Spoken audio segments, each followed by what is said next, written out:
No, I think since tayo magkakilala tayo since I was 10 years old, and because of our background in history.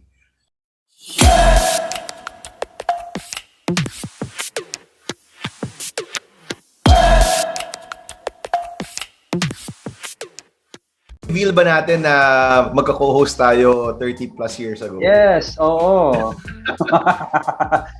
May mga clips pa ako niyan, pero... Shit talaga? I didn't even know.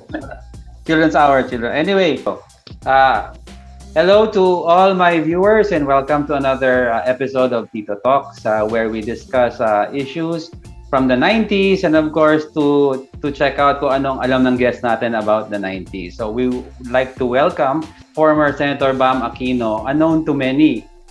Senator Bam, we were discussing a while ago.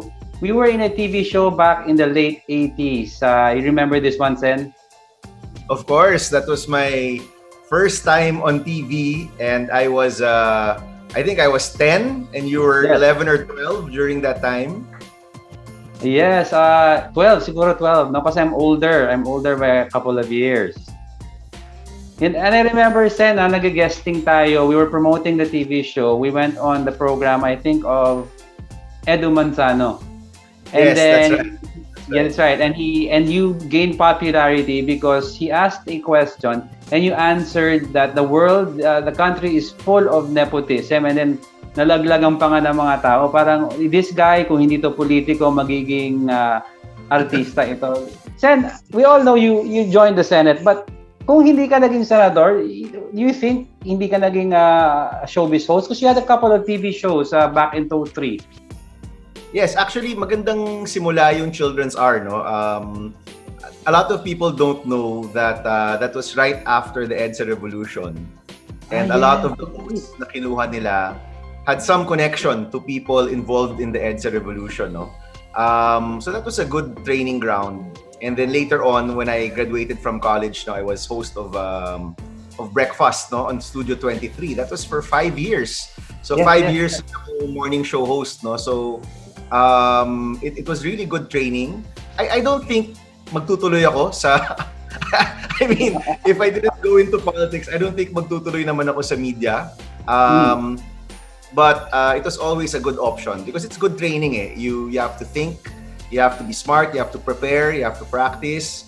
And honestly, it was good training for politics, no? Kasi sa politika, kailangan handa ka with an answer at every moment, no? Of course, ikaw naman, you went into journalism, so magkabilang side tayo nung when we saw each other again later on, no? You were asking the questions, I was answering. So it's good training, no, to see both sides. But probably kung hindi ako right now that I'm not in politics, I've gone back to social enterprise, I've gone back to helping out startups. Medyo mas malapit yun sa puso ko yung mga innovations that try to solve our problems, no? Mas dun talaga yung puso natin. So after that stint in media, pumasok naman ako sa social enterprise and sa startups. And then I had that 6 years in the Senate, and now I'm back helping communities, helping out startups, and it's quite fulfilling for me. So marami nagsasabi, parang you look younger now that you're out of politics, no? Sa totoo lang, yung stress ng politika, grabe kasi talaga di ba? But when I got out and I found myself parang, I could do anything, no? And a lot of startups started to ask for my help. A lot of social enterprises parang they welcomed me back into that sector. So it's very different, no? Kahit pandemya, tuloy-tuloy pa rin yung mga startups, saka tuloy-tuloy pa rin yung mga social enterprises. Yes, that's right. And speaking of yung assisting mga startups, one of your programs, I think, Senator Bam, is Hapinoy, di ba? But this started even way before the political scene sa buhay mo. I mean, what we'd like to know is what got you so involved or passionate about this advocacy? Well, in 2007, no? Seems parang tagal na, no? But back then yung barkada ko, si Mark Ruiz, no? And of course, one of my best friends. He was in Unilever Philippines and I was in the National Youth Commission. And we were both at a crossroads, no? And sabi namin, we wanted to put up a business that helped people. So we worked with microfinance institutions, we worked with a lot of NGOs also, and a couple of companies. And we developed a program that would help your sari-sari store owner become more sustainable tsaka kumita, no, para sa kanyang pamilya. And that started almost 7 years ago in that space, no, helping different communities, figuring out, no, ano yung mga paraan para kumita, para lumaki yung kanilang income kahit konti lang kanilang puhunan. Kita namin na napakaraming nagnegosyo dahil sa pandemya, no, napilitang magnegosyo, pero kulang rin yung foundation for doing business. So, there's a lot of interesting things, no? Pag may teknolohiya ka, isabay mo yan dun sa mga learnings from before, no, on helping communities, helping people. Ang rami, mas malaki yung maaabot mo at mas malaki yung marireach mo rin, no. So these things are very exciting for me, and I'm hoping na pag na-launch na sila in a few months, no, makatulong talaga siya. Correct. Pero Senator Bam, no, given yung landscape niya ng of course, the pandemic has changed a lot of things, the way we handle education, the way people do business. Will there be a shift in terms of how people conduct business now, given na karamihan ito online? So what do we do about this? Well, alam mo, early on, no, sinabi ko, last year, everybody was saying, mag-pivot, o digital transformation, all of these buzzwords. Pero sabi ko nga, hindi naman ganun kasimple yun. Internet access, malaking bagay. Yung cost ng internet, malaking bagay pa rin.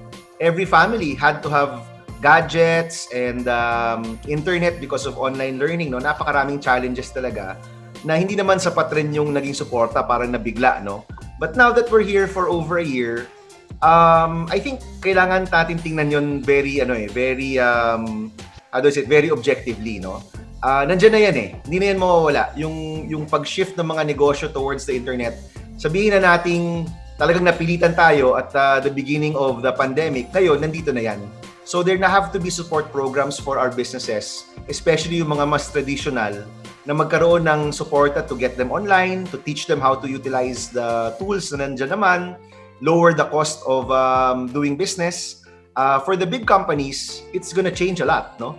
Yung real estate magbabago dahil nakita ng mga tao, hindi na pala kailangan mag-opisina, no?